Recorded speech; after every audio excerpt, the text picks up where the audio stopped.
نہیں ہے. اب اگر ہم نے اعلان کر دیا یہ ناپاک ہے، یہ حرام ہے، تو غیر مسلم بھی اعتراض کریں گے، مسلمان بھی اعتراض کریں گے. کیا کیا جائے؟ چنانچہ اس مسئلے پر بحث ہوتی رہی دنیا کے بڑے بڑے فورموں میں. اسلامک فقہ، انٹرنیشنل اسلامک فقہ اکیڈمی جدہ میں ہے، وہاں سے بحث ہوئی، حل نہیں ہوا. مکہ مکرمہ میں بحث ہوئی، حل نہیں ہوا. اور کئی مسلمان ملکوں میں بحثیں ہوتی رہی، حل نہیں ہوا.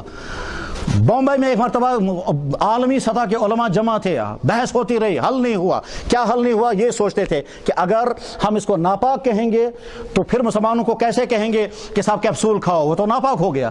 اور دوائیوں کا کیا ہوگا؟ بہرحال اسی سلسلے میں بحث چلتی رہی، یہاں تک ایک مرتبہ حیدرآباد میں اس پر بحث ہو رہی تھی. اس میں کئی مسلمان ملکوں کے بڑے بڑے علماء بھی تھے اور کچھ سائنٹسٹ بھی لائے گئے تھے. ان سائنٹسٹوں میں سے ایک اس وقت زندہ ہے، اس کا نام ہے ڈاکٹر اسلم پرویز. وہ شخص بھی وہاں موجود تھا. اس نے پورا وہ پروسیس دکھایا کہ یہ جیلی کیسے تیار ہوتی ہے. مجھے یاد آتا ہے کہ وہاں ایک عالم کھڑے ہو گئے کویت کے، اس کھڑے ہو کر اس نے کہا انی واللہ لست بحنفی، میں حنفی نہیں ہوں، ولیکن حل هذه المشکلہ فی فقہ الحنفی. یہ اس مشکل مسئلے کو ہم جھیل رہے ہیں کئی سالوں سے، اور ہر جگہ سیمیناروں میں بحث ہوتی مگر حل نہیں ہوتا. میں یہ سمجھتا ہوں اس مشکل مسئلے کو حل کیا جا سکتا ہے فقہ حنفی کے مطابق.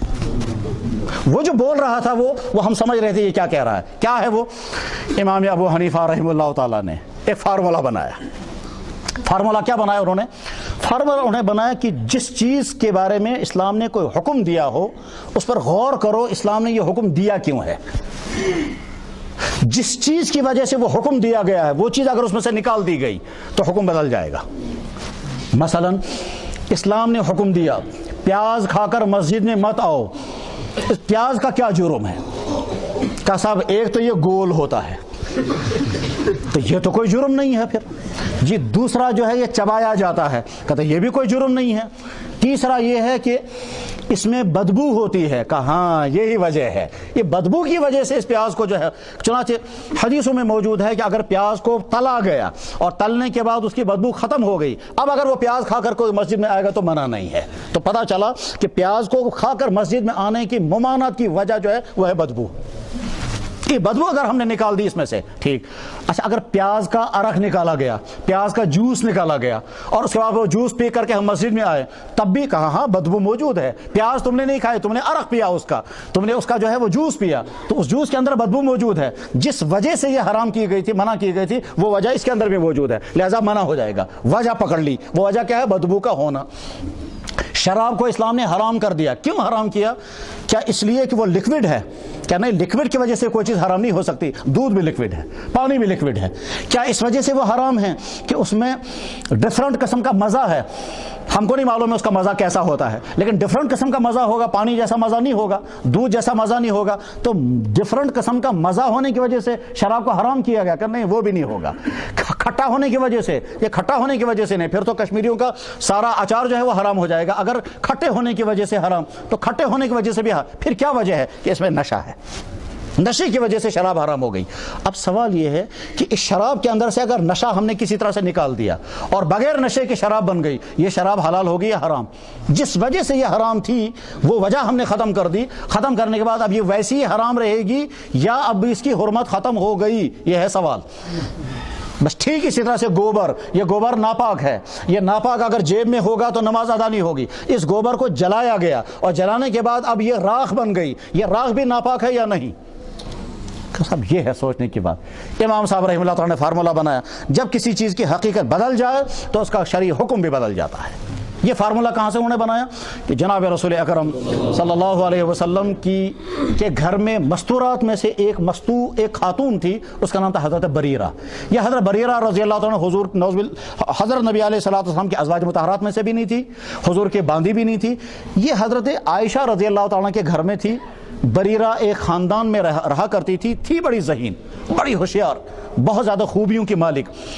اس خاندان والوں نے اس سے کہا کہ تو اتنا پیسہ لا کر کے دے دو، ہم تمہیں چھوڑ دیں گے. بریرہ حضرت عائشہ کے واسطے کہنے لگا حضرت وہ فلاں خاندان کے لوگ مجھے کہتے ہیں کہ اتنا پیسہ لا کر دے دو، وہ مجھے چھوڑ دیں گے، تو آپ مجھے مدد کریں، پیسہ دے دیجئے، میں ان کو پیسہ دے دوں گی، میں آزاد ہو جاؤں گی. حضرت عائشہ رضی اللہ عنہا نے فرمایا کہ میں پیسہ نہیں، میں تم کو خرید لوں گی اور خریدنے کے بعد میں تمہیں آزاد کر دوں گی. انہوں نے کہا بہت اچھا، چاہے پیسہ دے دیجئے تو میں آزاد ہو جاؤں گی, چاہے خرید کر مجھے آزاد کر دیجیے, میں آزاد ہو جاؤں گی. حضرت عائشہ رضی اللہ تعالیٰ عنہ ان سے وہ خریدا, اور خریدنے کے بعد پھر حضرت بریرہ رضی اللہ تعالیٰ اب باندھی بن گئی حضرت عائشہ کی. حضرت عائشہ رضی اللہ تعالیٰ عنہ ان کو آزاد کر دیا. اب وہ حضرت بریرہ حضرت عائشہ کے پاس بار بار آتی رہتی تھی, خدمت کرتی رہتی تھی. ایک دفعہ ایک آدمی آیا اور آ کر اس نے کہا میرے پاس صدقے کا گوشت ہے. وہ صدقے کا گوشت حضرت بریرہ کو دے دیا. حضرت بریرہ خوش ہو گئی, صدقے زکوٰۃ کا گوشت ان کو مل گیا, اور انہیں گھر میں گوشت پکایا. حضرت نبی کریم صلی اللہ علیہ وسلم تشریف لائے, دیکھا گھر میں گوشت پکانے کی خوشبو ہے. اس کے بعد جب حضور کھانا کھانے کے لیے تشریف فرما ہوئے تو حضرت عائشہ رضی اللہ عنہ خشک روٹیاں سامنے رکھی, شاید ستو سامنے رکھے یا کوئی دودھ پیش کیا. حضور نے فرمایا سو ماز کو سنو, وہ گوشت کہاں رکھا ہے؟ کہنے لگا حضرت وہ گوشت جو ہے وہ بریرہ کو کسی نے صدقہ دیا ہے, اور صدقہ آپ کھاتے نہیں ہیں, آپ نے فرمایا ہے کہ صدقہ میرے لیے حرام ہے, تو آپ کو کیسے کھلائیں گے وہ صدقہ؟ وہ صدقہ تو اس کے لیے ہے. حضور نبی علیہ السلام نے فرمایا دینے والوں نے اس کو صدقہ دیا, وہ جب ہم کو کھلائے گے تو وہ ہدیہ ہو جائے گا. امام صاحب رحمہ اسی حضور کہ یہاں سے لے کر یہاں تک یہ چیز ایک تھی, یہاں سے آگے جب چیز جائے گی تو بدل جائے گی. ہم نے ایک بھائی کو زکوٰۃ دے دی, زکوٰۃ دینے کے بعد ہماری زکوٰۃ ادا ہو گئی. یہ بھائی کل کو اپنے سے مالدار انسان کو دعوت کھلا رہا ہے, اور اسی زکوٰۃ کے پیسے سے, اور جب دعوت کھلاتے کھلاتے ہم کو بھی لے گیا تم بھی چائے پیو, تو ہم کو اس زکوٰۃ کے پیسے سے چائے پینا جائز ہے؟ کہا وہ زکوٰۃ اب رہی نہیں, وہ تو اس آدمی کا پیسہ بن گیا, وہ اپنی جیب کا پیسہ ہم کو کھلا رہا ہے, اس کی حقیقت بدل چکی ہے.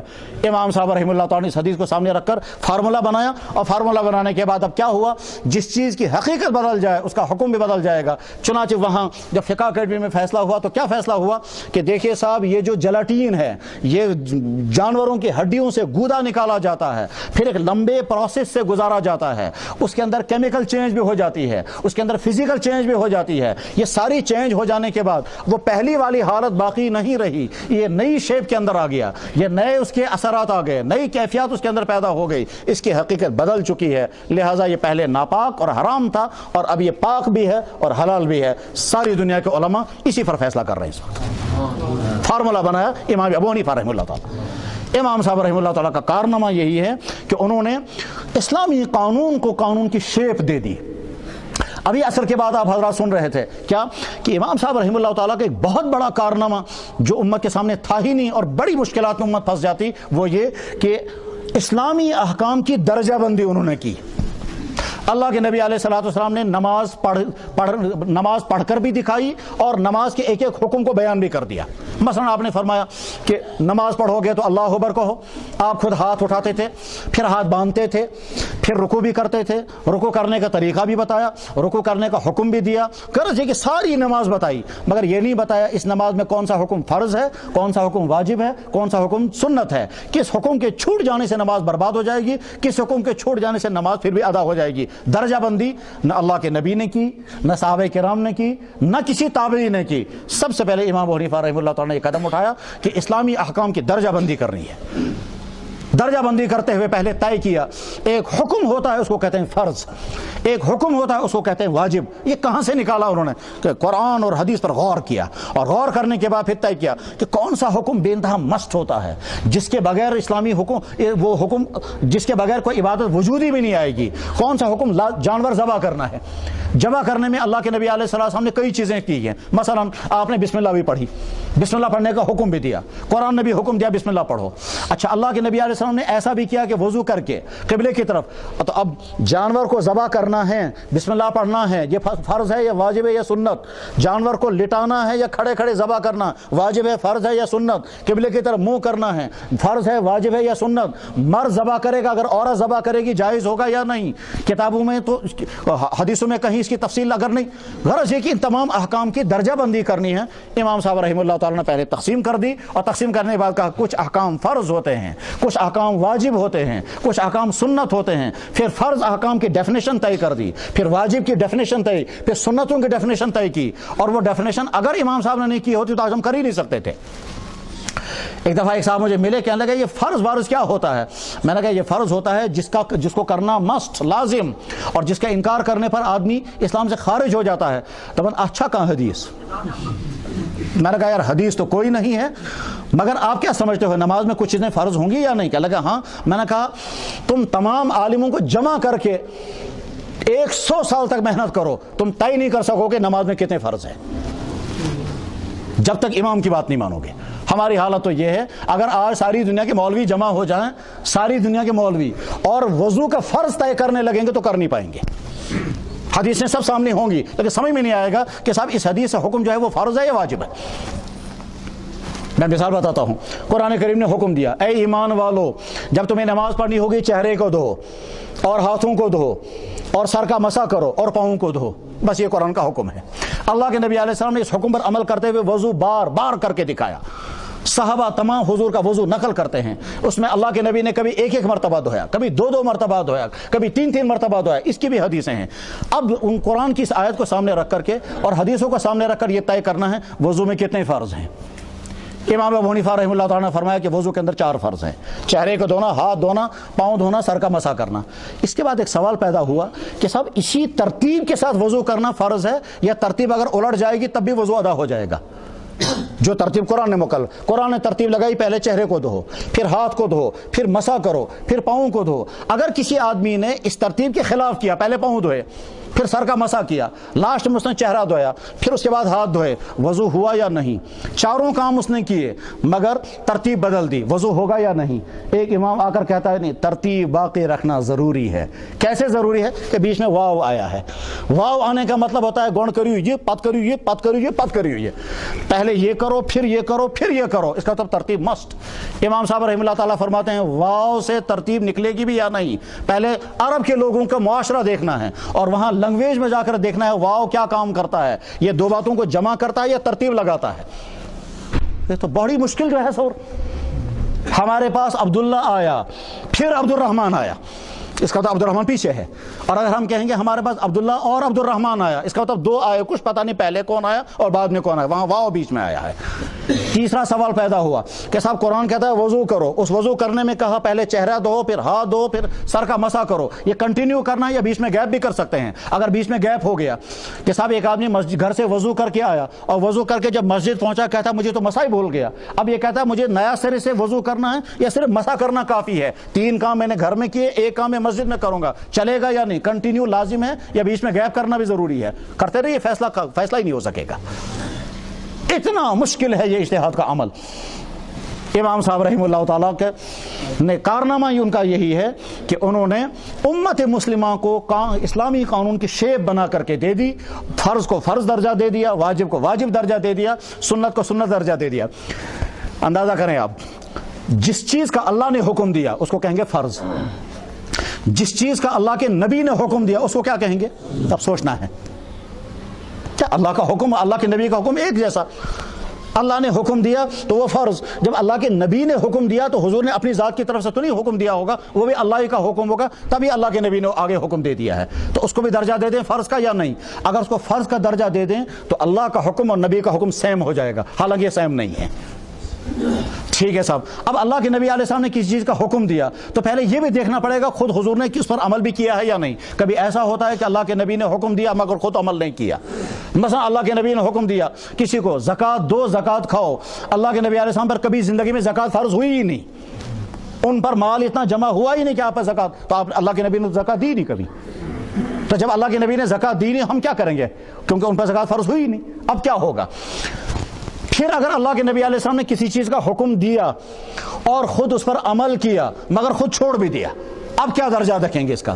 مثلا اللہ کے نبی نے حکم دیا مسواک کرو, خود بھی مسواک کیا اور مسواک چھوڑ بھی دیا, تو 3 چیزیں ہو گئی, چھوڑا بھی ہے, کیا بھی ہے اور کرنے کا حکم بھی دیا ہے. اس کو کون سا درجہ دیں گے؟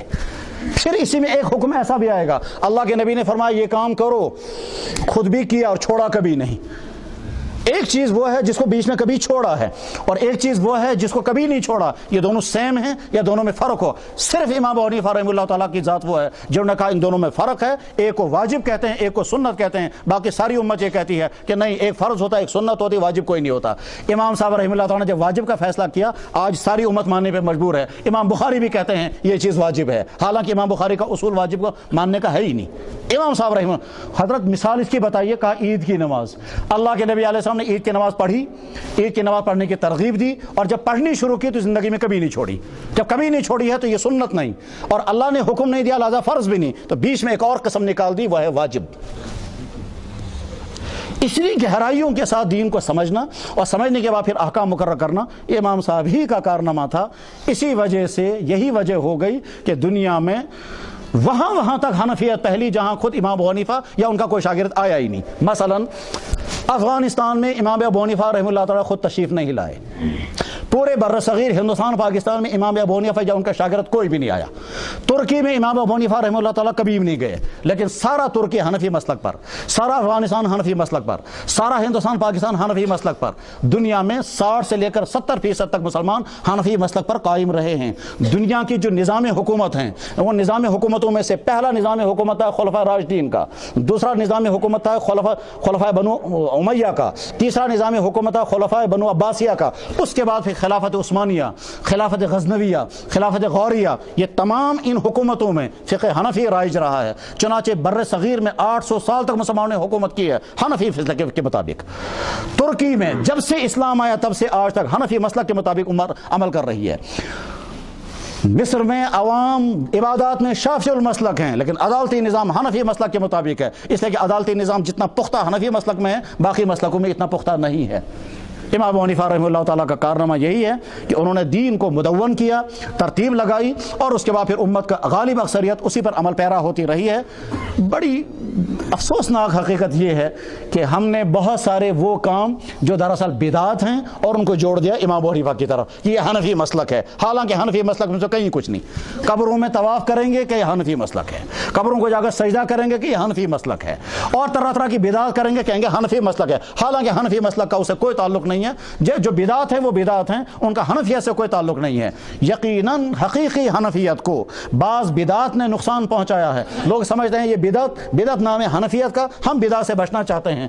ایمان والے تو بدعت سے دور رہتے ہیں اور رہنا بھی چاہیے، کیونکہ اللہ کے نبی علیہ السلام نے فرمایا من احدث فی امرنا ھذا فهو ما لیس منہ فهو رد، جس نے ہمارے دین کے اندر کوئی ایسی چیز شروع کی جو ہمارے دین میں نہ ہو وہ مردود ہے، وہ رد ہے۔ تو بدعت کا تو اسلام میں کوئی گنجائش نہیں ہے، نئی چیز ہم شروع کر دیں۔ نئی چیز شروع کرنے کا مطلب یہ ہوتا ہے کہ اللہ کے نبی علیہ السلام نے یہ بات فرمائی تھی، مگر اس کو یوں کہنا چاہیے تھا، اس میں یہ بھی اضافہ کرنا چاہیے تھا۔ اگر ژھٹ ملایا جائے کسی سونے کے ساتھ، اس کے معنی یہ نہیں کہ سونے کو رد کر دیا جائے، اس کے معنی ہے کہ ژھٹ کو الگ کر لیا جائے، سونا پھر بھی سونا ہی ہے۔ فقہ حنفی خالص گولڈ ہے، خالص سونا ہے، مگر اگر اس کے اندر ملاوٹ کی گئی ہے وہ ملاوٹ الگ کر دینی چاہیے اور غلط فہمیوں سے اپنے آپ کو بچانا چاہیے۔ جو آج کے نوجوان تحقیق کرنا چاہتے ہیں ان کو چاہیے کہ وہ کھٹ سے فیصلے نہ کیا کریں، بلکہ پہلے غور کرنا چاہیے کہ امام صاحب رحمہ اللہ تعالیٰ نے اگر کوئی مسئلہ مدون کیا ہے تو اس کے پیچھے حقائق کیا رہے ہیں۔ بس ایک مثال دے کر میں مسئلہ بات ختم کرتا ہوں۔ مثلا نماز پڑھتے ہوئے ہاتھ باندھنے ہیں، امام صاحب رحمہ اللہ تعالیٰ کے سامنے سوال آیا ہاتھ کہاں باندھے جائیں، تو ساری حدیثیں سامنے رکھی، ایک حدیث سامنے رکھی، تحقیق کی، پتہ چلا ضعیف حدیث ہے۔ کون سی حدیث؟ سینے پر ہاتھ باندھنے کی، پتہ چلا ضعیف حدیث ہے۔ دوسری حدیث سامنے رکھی، پتہ چلا صحیح حدیث ہے، مگر وہ حضرت علی رضی اللہ تعالیٰ کا عمل ہے۔ کہاں پر ہاتھ باندھنے ہیں؟ کہ وہ ناف پر ہاتھ باندھنے ہیں، تو ناف باندھنے کی حدیث بھی سامنے رکھی اور سینے پر ہاتھ باندھنے کی حدیث بھی سامنے رکھی۔ سینے پر ہاتھ باندھنے کی حدیث تحقیق کرتے کرتے جب ڈھونڈ ڈھانڈ کر کے نکالی تو بڑی مشکل سے، نہ کہیں بخاری میں ملی، نہ ترمذی میں، نہ ابو داؤد میں، نہ نسائی میں، سیاہ ستہ میں کہیں پر سینے پر ہاتھ باندھنے کی حدیث نہیں۔ اور اس کے بعد پھر جب حدیث نکلی تو صحیح ابن خزیمہ کے اندر حدیث ملی، مگر وہ بھی ضعیف، اور ایسے محدث کی طرف بیان کی ہوئی حدیث ہے جس کے امام بخاری رحمہ اللہ تعالیٰ نے فرمایا یہ منکر الحدیث ہے، اس کی حدیث قبول نہیں کرنی چاہیے، اس کی بیان کی بھی حدیث نکل گئی سینے پر ہاتھ باندھنے کی۔ دونوں حدیثیں سامنے رکھی۔ اس کے بعد امام صاحب رحمہ اللہ تعالیٰ نے غور کیا، کیا کیا کہ صاحب کوفہ میں اسلام پہنچا ہے مختلف صحابہ کے ذریعے۔ ان صحابہ میں سے عظیم الشان صحابی عبداللہ بن مسعود، دوسرے عظیم الشان صحابی حضرت علی کرم اللہ تعالیٰ وجہ، حضرت علی اور حضرت عبداللہ بن مسعود رضی اللہ عنہ جو اسلام کوفہ میں پھیلایا، اور اس کے بعد تقریباً 150 صحابہ کوفہ میں آئے، ان 150 صحابہ نے کوفہ میں اسلام پھیلایا، اور اسلام چلتے چلتے ہم تک پہنچا۔ کوفہ میں کوئی بھی سینے پر ہاتھ نہیں باندھتا ہے۔ پھر پہنچے مدینہ طیبہ میں جب پہنچے تو مدینہ طیبہ میں دیکھا کہ امام مالک رحمہ اللہ تعالیٰ ان سے گفتگو، انہوں نے فرمایا نہیں، سینے پر ہاتھ باندھنے کی حدیث ضعیف۔ اس کے بعد پھر دیکھا مدینے کے لوگ کہتے ہیں وہ بھی سینے پر ہاتھ نہیں باندھتے۔ امام صاحب رحمہ اللہ تعالیٰ نے فرمایا سینے پر ہاتھ باندھنے کی حدیث چونکہ ایک ہی حدیث ہے وہ بھی ضعیف، کوفہ میں اس پر عمل نہیں ہو رہا ہے، مدینے میں اس پر عمل نہیں ہو رہا ہے۔ امام مالک کی رائے بھی یہی ہے، امام مالک بہت بڑے محدث ہیں، امام صاحب نے فیصلہ کر دیا کہ سینے پر ہاتھ نہیں باندھنا ہے، بلکہ ناف کے اوپر ہاتھ باندھنا ہے۔ چنانچہ امام ترمذی رحمہ اللہ تعالیٰ نے حدیث لکھی اور لکھنے کے بعد پھر فرمایا کہ ناف کے اوپر ہاتھ باندھو یا ناف کے نیچے ہاتھ باندھو، سینے پر ہاتھ باندھنے کی حدیث نقل نہیں کی کیونکہ وہ حدیث صحیح ہے ہی نہیں۔ اس لیے جب کبھی کوئی مسئلہ سامنے آئے اور غلط فہمی ہو جائے، امام صاحب کا مسئلہ حدیث کے خلاف ہے، تو فوراً فیصلہ نہیں کرنا، پہلے یہ دیکھنا ہے امام صاحب نے اگر یہ مسئلہ طے کیا ہے تو اس کے پیچھے فلسفہ کیا رہا ہے، اس کے پیچھے حقائق کیا رہے ہیں، وہ کیا صورتحال ہے جس کی بنا پر امام صاحب رحمہ اللہ تعالیٰ نے یہ فیصلہ کیا۔ اس طرح سے انشاءاللہ جب تحقیق کریں گے اور مستند کتابیں پڑھیں گے تو انشاءاللہ ایک تو استحکام پیدا ہو جائے گا، انتشار سے محفوظ رہیں گے۔ ویسے آج کا دور امت کے لیے ان مسائل میں الجھنے کا نہیں ہے، اس وقت کا دور امت کے لیے عمل کرنے کا دور ہے۔ فقہائے کرام نے قرآن اور حدیث اور صحابہ کے اقوال اور امت کی ضروریات کو سامنے رکھ کر کے فقہ مدون کر دیا ہے۔ ہمارا منصب یہ نہیں اس وقت کہ ہم یہ طے کریں کہ صاحب وضو میں کتنے فرض اور کتنے سنت ہیں، اور جنہوں نے یہ فیصلے کیے انہوں نے صحیح کیے یا غلط کیے۔ ہمارا فرض اس وقت یہ ہے کہ جو طے شدہ ہے اس پر عمل کریں، اور اگر سمجھنا چاہیں کہ صاحب یہ جو کسی امام نے فیصلہ کیا ہے اس کے پیچھے کیا ہے، تو فوراً غلط فہمی میں مبتلا نہیں ہونا چاہیے۔ اس غلط فہمی میں مبتلا ہوتے ہوئے کبھی کبھی انسان اپنی ایمان سے بھی ہاتھ دھو بیٹھتا ہے۔ ایک نوجوان لڑکا مجھے ایک دفعہ یہاں ملا، سید خاندان کا نوجوان لڑکا، وہ مجھ سے آ کر پوچھتا ہے، کہنے لگا صاحب یہ بتائیے آپ کے نبی صاحب سے غلطی ہوئی ہے یا بخاری صاحب سے غلطی ہوئی ہے؟ انا للہ و انا الیہ راجعون، استغفر اللہ۔ کہتا ہے آپ کے نبی صاحب سے غلطی ہوئی ہے یا بخاری صاحب سے غلطی ہوئی ہے؟ بخاری صاحب کا مطلب امام بخاری۔ میں نے کہا کیا ہو گیا؟ کہنے لگا بخاری میں حدیث ہے، حضرت نبی علیہ السلام نے فرمایا ہے۔ وہ کہاں کہتا ہے حضرت نبی علیہ السلام نے؟ حدیث ہے اذا اشتد الحر فابردوا بالظہر فإن شدۃ الحر من فی جہنم، جب گرمیاں زیادہ ہو جائیں ظہر کی نماز ٹھنڈے کر کے پڑھو، اس لیے کہ گرمیاں جو ہیں وہ جہنم کے سانس کی وجہ سے ہے۔ فإن شدۃ الحر من فی جہنم، وہ کہتا ہے گرمی جو ہے وہ سورج کی وجہ سے ہے۔ جغرافیہ ہم نے پڑھا ہے، آسٹرونومی ہم نے پڑھی ہے، جغرافیہ کے فارمولے زیادہ اسے بیچارے کو یاد تھے، تو اسے جغرافیہ ہم نے پڑھا ہے، آسٹرونومی ہم نے پڑھی ہے۔ ہم کو معلوم ہے دنیا میں گرمی کیوں آتی ہے۔ گرمیوں میں سورج کا فاصلہ زمین سے کم ہو جاتا ہے، گرمیاں آ جاتی ہے۔ سردیوں میں فاصلہ بڑھ جاتا ہے، سردیاں آ جاتی ہیں۔ ایک بات، دوسری بات یہ، اگر جہنم کے سانس کی وجہ سے گرمی ہے تو دنیا میں ایٹ اے ٹائم ساری دنیا میں گرمی آ جانی چاہیے۔ آدھی دنیا میں گرمی اور آدھی دنیا میں سردی کیوں آتی ہے؟ یہاں اگست کے مہینے میں دھوپ ہوتی ہے، گرمیاں ہوتی ہیں، ساؤتھ افریقہ میں برف گرتی ہے، اور یہاں جنوری میں برف گرتی ہے، ساؤتھ افریقہ میں فین چلتے ہیں، تو ایٹ اے ٹائم دنیا میں گرمی کیوں نہیں آتی ہے؟ اس نے فوراً کمنٹس کیا، کیا کیا؟ کہ لگے یا تمہارے نبی صاحب سے غلطی ہوئی ہے یا امام بخاری سے غلطی ہوئی ہے۔ اس طرح کی میں نے کہا میں حدیث کا ترجمہ کرتا ہوں، اس کے بعد مجھے بتاؤ کیا پریشانی ہے؟ کہنے لگا جی کرو۔ میں نے کہا اللہ کے نبی علیہ السلام نے فرمایا جب سخت گرمیاں ہوں تو ظہر کی نماز تھوڑا ٹھنڈا کر کے پڑھا کرو، اس لیے کہ گرمی ایسی لگتی ہے جیسے لوگوں کو جہنم میں گرمی لگے گی۔ اب کیا لگا آتے سوال ہی مخلوص ہو رہی ترجمہ کرنے کی، جب ترجمہ ہم نے صحیح طرح کیا تو وہ حدیث۔ اس طرح سے کبھی کبھی انسان ایسی باتیں کر جاتا ہے جس کے نتیجے میں اللہ محفوظ فرمائے ایمان سے بھی ہاتھ دھو بیٹھتا ہے۔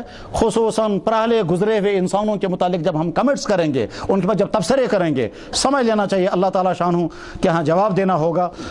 بخاری کی مشہور حدیث ہے من عاد لی ولیا فقد آذنت بالحرب، جو میرے کسی ولی کے ساتھ دشمنی رکھے گا میرا اس کے ساتھ اعلان جنگ ہے۔ اللہ تعالیٰ شانہ ان باتوں کو بولنے والے کے لیے بھی اور سننے والوں کے لیے بھی مفید سے مفید تر بنائے۔ وآخر دعوانا ان الحمد للہ رب العالمین برحمتک یا ارحم الراحمین۔